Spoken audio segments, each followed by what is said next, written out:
Welcome to this year's Halloween episode of the Met Report. We have a lot of spooky news to get to this morning. Thanks for joining us. I'm the vampire Armand, aka Greg Gonzales. And I'm Vampira Miriam Arumburo. With us is student forecaster and astronaut Alina Hauter, updating us on the scary weather that we experienced in the metro area this week. Oh, Miriam, Greg, it was no joke. My commute from outer space was a trip.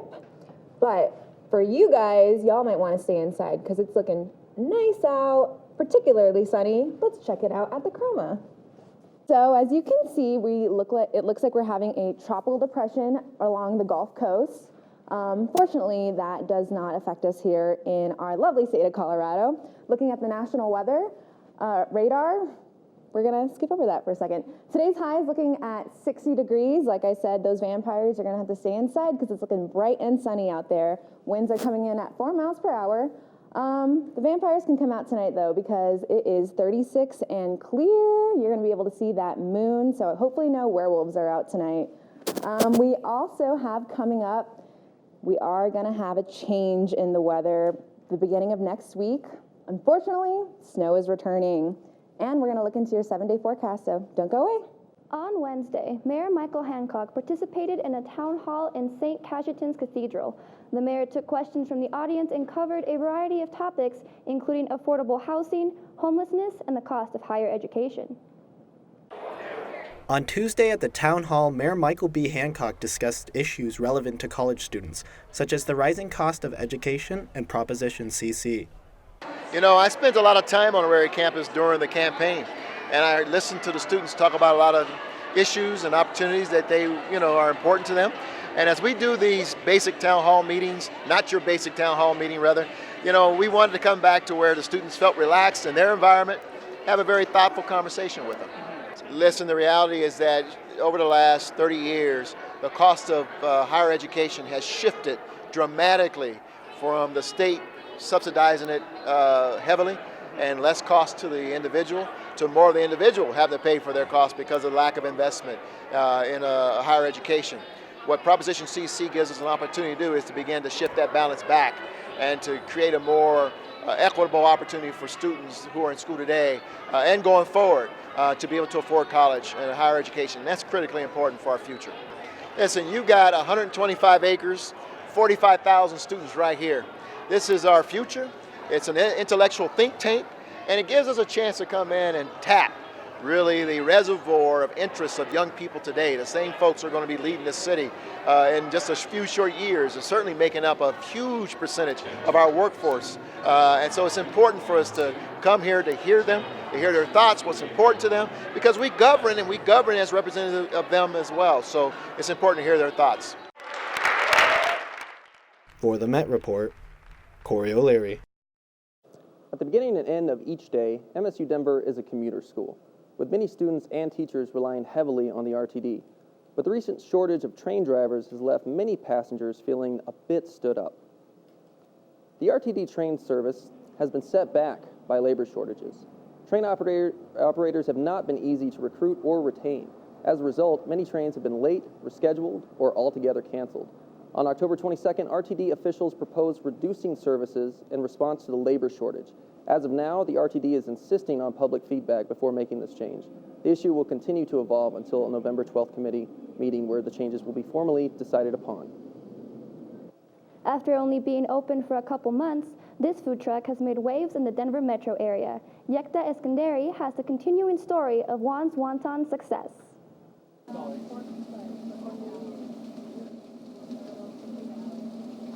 The inspiration behind the truck came March of 2017, actually. I was the executive chef at a country club down south in Materials Village, and actually came up with this dish, the wontons.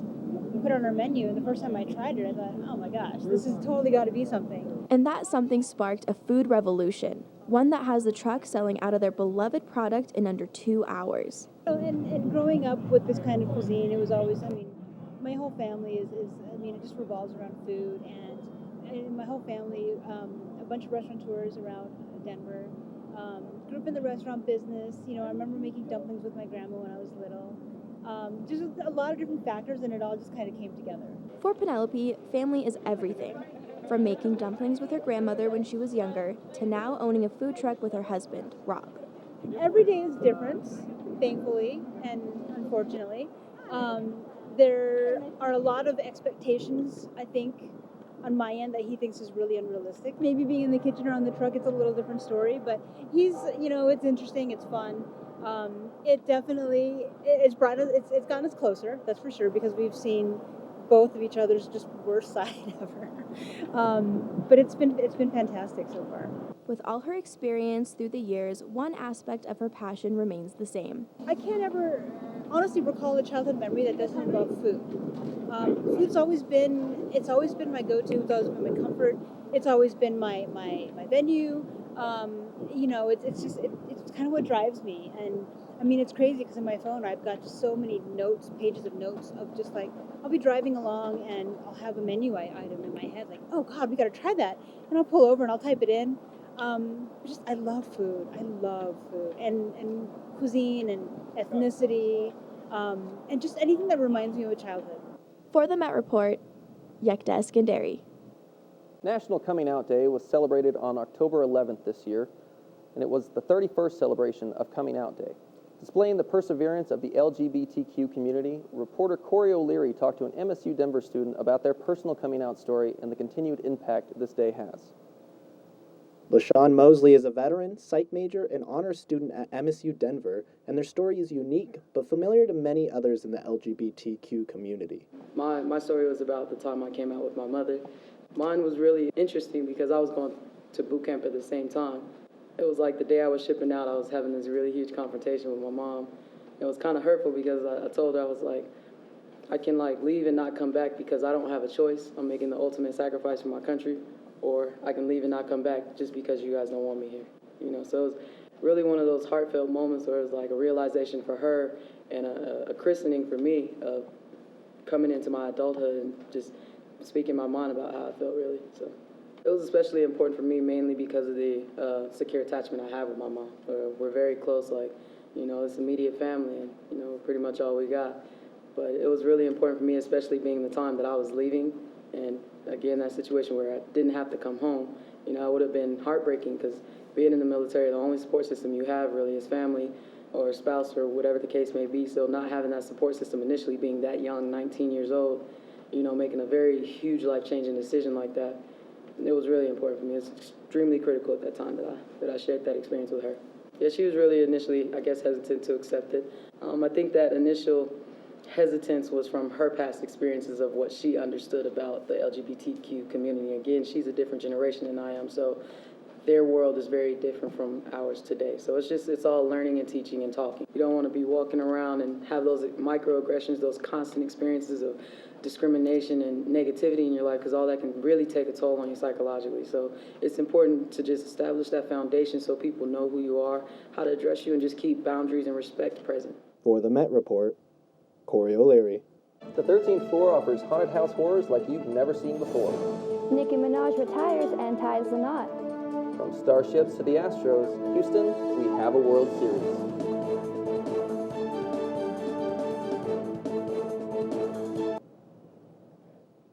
Hello, my name's Adele, and I invented this product, the Lovey Window. I invented this in preschool when I was at nap time, and I thought, why can't I see my Lovey in the day without taking it out?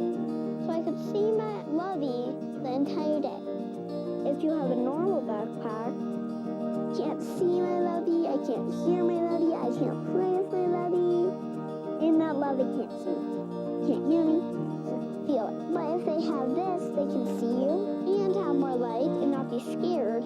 So if you want to see your Lovey in the middle of the day, you have to have this backpack until you can see the Lovey. Thank you. Drop that baby.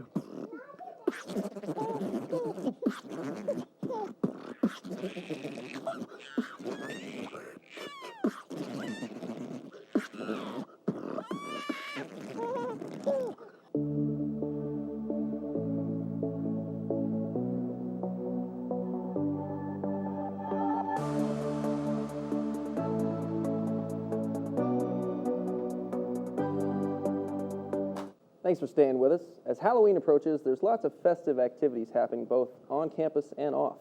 We start on one former MSU Denver student's family farm. Jessica Livingstone has more. Tucked away in Johnstown, there is a corn maze and pumpkin patch called Hankins Farm. This farm is run by a former MSU Denver student's family. So we've been on the farm since 1910, owned by my great-great-great-grandfather, and then passed down to each generation thereafter. And my dad currently farms with my younger brother.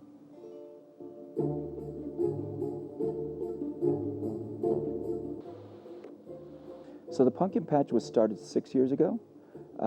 Each year we've added a new little feature, but it is geared towards youth and usually families. We don't do a haunted pumpkin patch, it's just the pumpkin patch and the corn maze.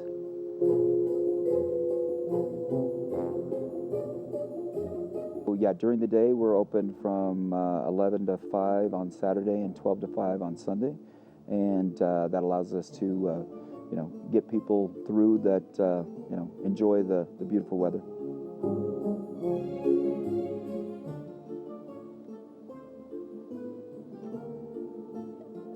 On an annual basis, we plant some really big pumpkins, so that's always fun. The corn maze is exciting. We have a game within it. As they go through the corn maze, they can figure out who kidnapped Farmer Joe, and so it's good for all ages. Yeah. Don't miss out on this family-friendly outing, and be sure to check out Hankins Farm.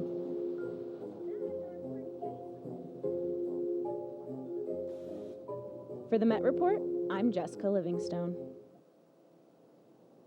I'm Trystin Swan, aka Rosie the Riveter. If you're looking for some friendly Halloween fun, then I have just the thing for you. Pumpkin Nights is an interactive Halloween experience that's unlike anything you've ever seen. The event travels around the country and we're in Colorado for the second year in a row. I had the opportunity to go to Adams County Fairgrounds and see the enchanted land of Pumpkin Nights myself.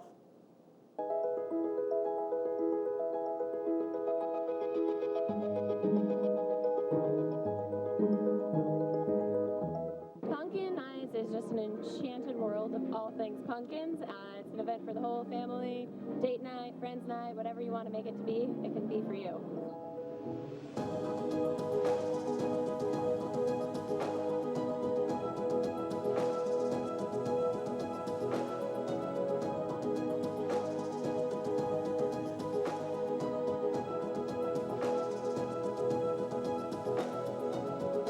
We have everything from face painting, bounce houses, the pirate dig, some interactive things out on course. They can see live owls. There's a bunch for them to do out here, and some bounce houses and some bars to entertain the parents.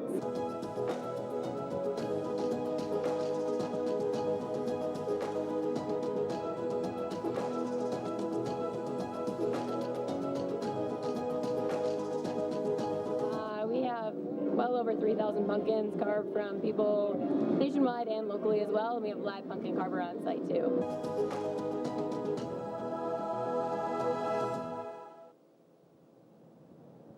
A new theme park in New Jersey is pulling in cartoon fans from all over America.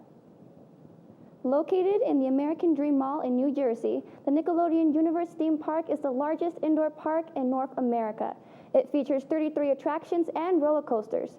One coaster even features an exhilarating 122-foot drop. Animated characters such as SpongeBob, Dora the Explorer, and the Teenage Mutant Ninja Turtles will all make appearances in the mall. Nickelodeon Universe launches today and has already sold out for their opening weekend. October 18th was a milestone in space exploration, as NASA had its first ever all-female spacewalk. Jessica Meir and Christina Koch were the first women in history to participate in a space mission without a male astronaut present. Their task was to replace an old power controller unit, an endeavor that lasted over 7 hours. The White House called the space station congratulating the two female astronauts for their hard work. Jessica Meir sent a transmission from the International Space Station about the significance of this historic walk. It's just coming out here and doing our job today. We were the crew that was tasked with this assignment. At the same time, we recognize that it is a historic achievement, and we do, of course, want to give credit to all of those that came before us. There's been a long line of female scientists, explorers, engineers, and astronauts, and we have followed in their footsteps to get us where we are today. Halloween is around the corner, which means it's time for haunted house fun. I went behind the scenes at the 13th floor haunted house to find out what takes place before each haunt. Every year, thousands of people love to go to haunted houses, making it a Halloween tradition. One of the most popular places is here in our state of Colorado. That place is called 13th Floor Haunted House. From the actors, the makeup, to the special effects, there are up to 60 employees helping create the magic each night. One talented person is Lily Aguilar, whom has been the makeup advisor for the 13th floor for the past 9 years. My favorite process is to see everybody get in costume and makeup. It's just really cool to see everybody transform and kind of, turn from their regular, street faces into their night scary faces. Aside from the cosmetic effects, Aguilar has many other things she looks forward to each night.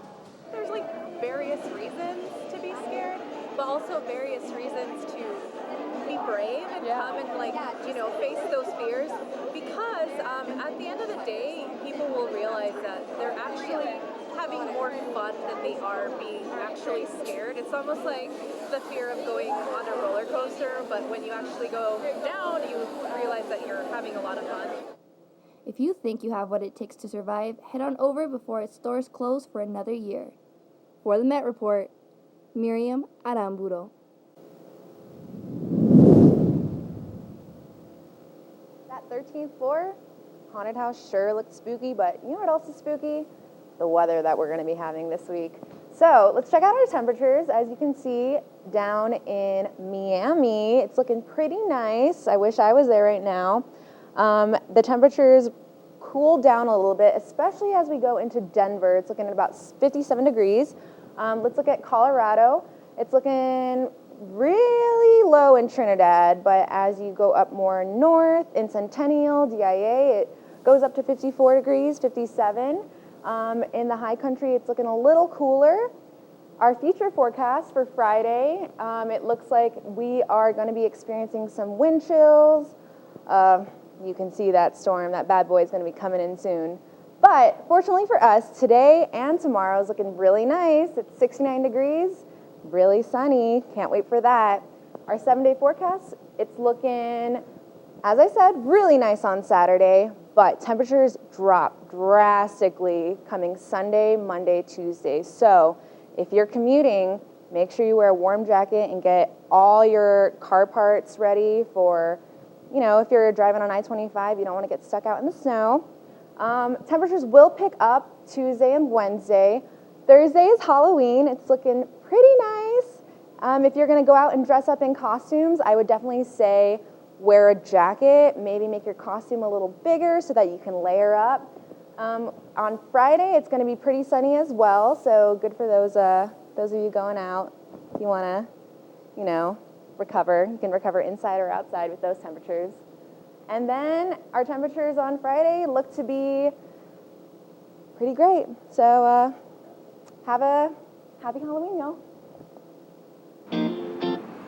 Swimming is a fun, enjoyable activity, but it can also be very dangerous if you don't know how to do life-saving skills. And so that's what swimming lessons is. It can be that extra protection against the threats of water. And so here at Aquatot Swim School, it's going to teach those little ones to be confident in the water, having no fear and anxiety. We're going to be working on basic foundational swimming skills when we are doing our level 3 classes. So this is our foundational class.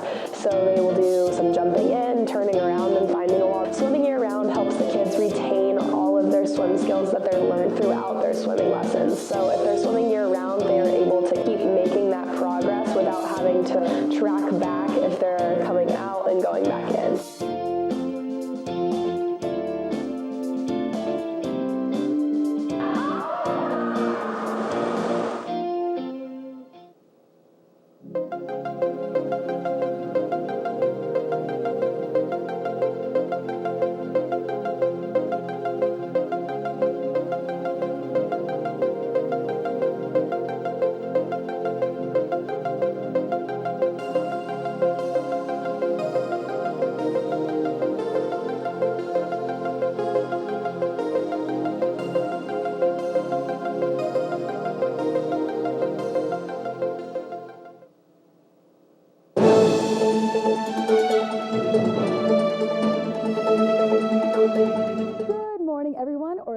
like to say, rise and shine. My name is Bri Hernandez, back and better than ever, here to give you your entertainment update. Kris Jenner may work hard, but Jeffree Star works even harder. Jeffree Star Cosmetics is launching yet another collection, but this time with YouTube icon and best friend, Shane Dawson. Jeffree and Shane are said to be launching their Conspiracy collection just after Halloween on November 1st. Star's team is projecting around $35 million in revenues if the products sell out. But since the holidays are creeping up, the dynamic duo will have to compete with top brands such as Too Faced, Anastasia, and Urban Decay. So the competition is, well, a little spooky to say the least. Will the influencers make their sales, or will it be all one big conspiracy? Let's take a minute to find out. Speaking of horror stories, American Horror Story just aired their 100th episode. American Horror Story fans are hyped for the release of the new season. Even though it's 6 episodes into the season, fans and the cast are more excited about the 100th episode released on October 23rd. The show has been around since 2011 and has grown in popularity from their first season. From Murder House to the new season 1984, you can always count on AHS for a good fright this Hallows Eve. American Horror Story in total will have 106 episodes before wrapping up this fall. The queen of rap herself, Nicki Minaj, just recently retired, and now she's getting married? Who is she and what has she done with Nicki? Looks like the rumors are true. Nicki Minaj, now known as Mrs. Petty, is newly married to rapper Kenneth Petty. She and Kenneth were married just 4 days ago on October 21st. Nicki recently posted on her Instagram story about the big news, ultimately confirming this long-awaited rumor. But before we hop into that, let's take a look back at what Nicki had to say last week to E! News reporter Justin Sylvester about the big day. And I officially confirm that you have said I do. No, but we've gotten our marriage license, but there's a particular pastor who I want to officiate, and so she was just made available as of today. She told me that she's available within the next week. So we could be married within the next 7 days. We could be married in the next 7 days. You're sweating over here, buddy. You are sweating over here. You ready? He's ready. He's super ready. Do you have the dress? No, we're not doing that yet. Now that there is confirmation of the marriage license, will there be a big wedding? We'll keep you guys updated as soon as we receive more information.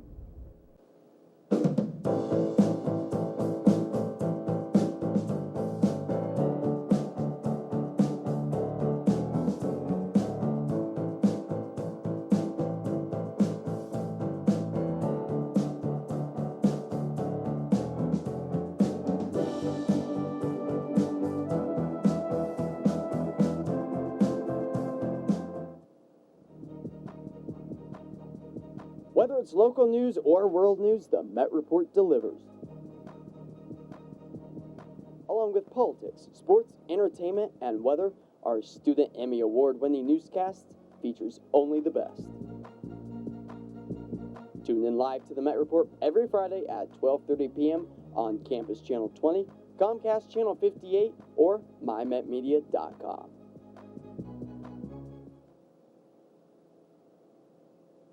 Stand on the edge of the train station platform. Drive around the boom, gets at a level crossing.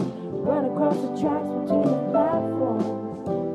They may not rhyme, but they're quite possibly the dumbest ways to die. There's a million dumb ways to die.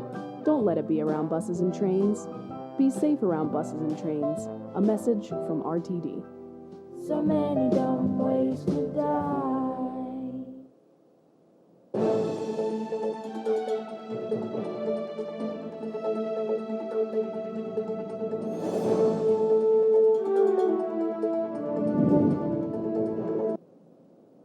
Good afternoon, Earth folk. I'm Brady Fat Thor Pieper, and I'm here to give you the sports rundown for the week. Basketball season is right around the corner, and our very own MSU Denver team is gearing up for the season ahead. Last season, the Lady Roadrunners were knocked out of the RMAC playoffs by number 6 seed Regis University. However, that loss just added fuel to the fire. The Lady Roadrunners are projected to finish 4th in the upcoming season. MSU Denver is replacing 4 starters with returning letter winners, 3 transfers, and a handful of eager freshmen, all looking to make an impact on their assistant coach, Taylor Proctor. The Lady Roadrunners are looking forward to their first scrimmage of the season at the Auraria Event Center on November 2nd. Our reporter Trystin Swan had the opportunity to sit down with Coach Tanya Have to talk about the most exciting thing about the upcoming season.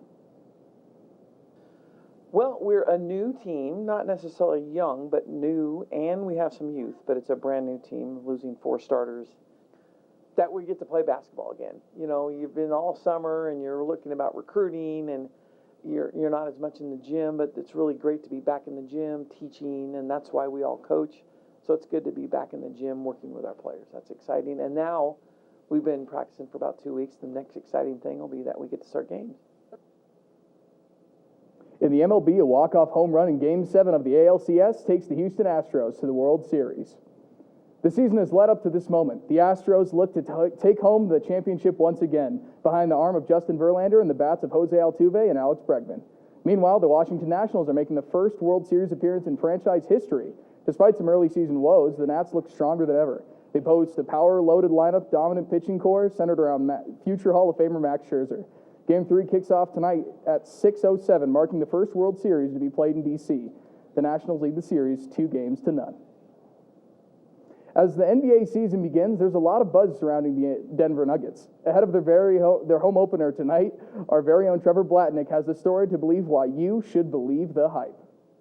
Tonight, after months of anticipation, the Denver Nuggets finally make their home opener for the 2019-20 NBA season. Coming off of a season where they defied all expectations before finally bowing out to the Portland Trail Blazers in 7 games of last year's Western Conference semifinals, the Nuggets look to build upon that success from last year, and with expectations piling up on them this year, reach their first ever NBA Finals and possibly even win the championship.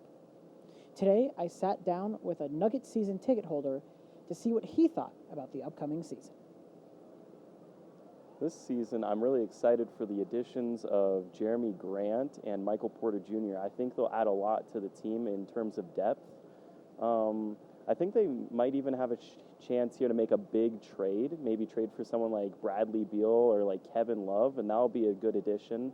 I think, honestly, that they'll have a good chance at the division. They should be able to beat out the Utah Jazz. The Jazz got Mike Conley, but I think the Nuggets are just better overall. They have a lot more depth, and in my opinion, I think they have a lot better start. As you can see, the expectations are there for the Denver Nuggets. Will they wilt under the pressure and succumb to the expectations, or they rise to the occasion and shatter those expectations and take home some trophies at the end of the year? I hope that you all watch the Denver Nuggets this season to see just what comes of this upcoming season. For the Met Report, I'm Trevor Blatnick. Well, the Denver Nuggets are kicking off tonight. Any of you going to the game? Brady, do I look like I'm going to the game? Miriam? Does it look like I'm going to the game? How about that weather? Well, it's definitely out of this world, if you know what I mean. It looks like today and tomorrow is going to be pretty nice, but the beginning of next week it's going to get a little colder, so be prepared for that. But other than that, Halloween's looking pretty nice. Well, that's all the time we have on the Met Report today. We hope you enjoyed our especially spooky Halloween episode. You can watch us every Friday on Campus Channel 20 and Comcast Channel 58. And make sure to check us out on Facebook, Twitter, and Instagram, and also on mymetmedia.com. Thanks for tuning in, and have a safe and happy Halloween.